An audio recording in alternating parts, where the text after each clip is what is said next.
வணக்கம். இந்த உலகத்துக்கே குருவாக விளங்கக்கூடிய தட்சிணாமூர்த்தி மேல செய்யப்பட்ட தட்சிணாமூர்த்தி தசகம் என்று சொல்லப்படக்கூடிய சக்தி வாய்ந்த துதியை தான் நாம இப்ப பார்க்க போறோம். இந்த துதியை சொல்லி நாம தட்சிணாமூர்த்தியை வணங்கும் பொழுது கல்வி கேள்விகள்ல சிறந்து விளங்கி பரீட்சையில முன்னிலையில தேர்ச்சி பெறக்கூடிய அளவுக்கு ஞானத்தை நமக்கு அந்த தட்சிணாமூர்த்தியானவர் கொடுப்பார். அது மட்டும் இல்லாம சகல விதமான செல்வங்களும் ஏற்படும், சகல விதமான கஷ்டங்களும் தீரும். அதுலயும் முக்கியமாக இந்த தட்சிணாமூர்த்தி தசகத்தை ஆதிசங்கர பகவத் பாதரினுடைய அவதாரமாக கருதப்பட்ட ஸ்ருங்கேரி சச்சிதானந்த சிவாபினவ நிருசிம்ம பாரதி சுவாமிகளால் செய்யப்பட்டது அப்படிங்கிறதுனால தட்சிணாமூர்த்தியினுடைய அனுகிரகமும் நமக்கு கிடைக்குது, ஸ்ருங்கேரி ஆச்சாரியரினுடைய அருளும் நமக்கு கிடைக்குது. வரீங்களா? அற்புதமான சக்தி வாய்ந்த இந்த துதியை நாம இப்ப கேட்கலாம்.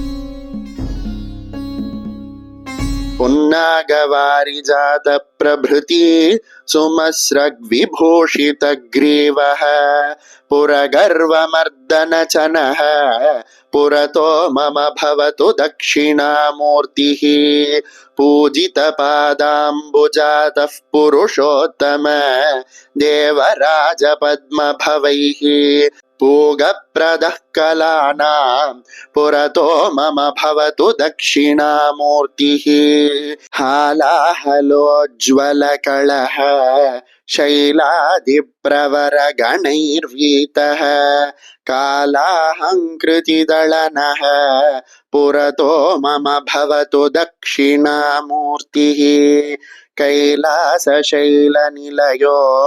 लीलालेशेन निर्मिता जाण्डः बालाब्जत्कृतावतंशः पुरतो मम भवतु दक्षिणामूर्तिः चेलाजितकुन्ददुग्धोलोलः शैलाधिराज तनयायां पालविराजद्वह्निः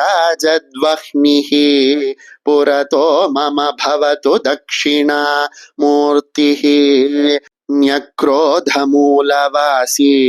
न्यकृतश्चन्द्रो मुकाम्बुजातेन पुण्यैकलप्यचरणः पुरतो मम भवतु दक्षिणामूर्तिः मन्दार आनतततेर्बृन्दारकबृन्द वन्दितपादाब्ज वन्दारुपूर्णकरुणः पुरतो मम भवतु दक्षिणामूर्तिः मुक्तामाला भूषत्यक्ताश्वप्रवरयोगिभिः सेव्यः भक्ताखिलेष्टदायी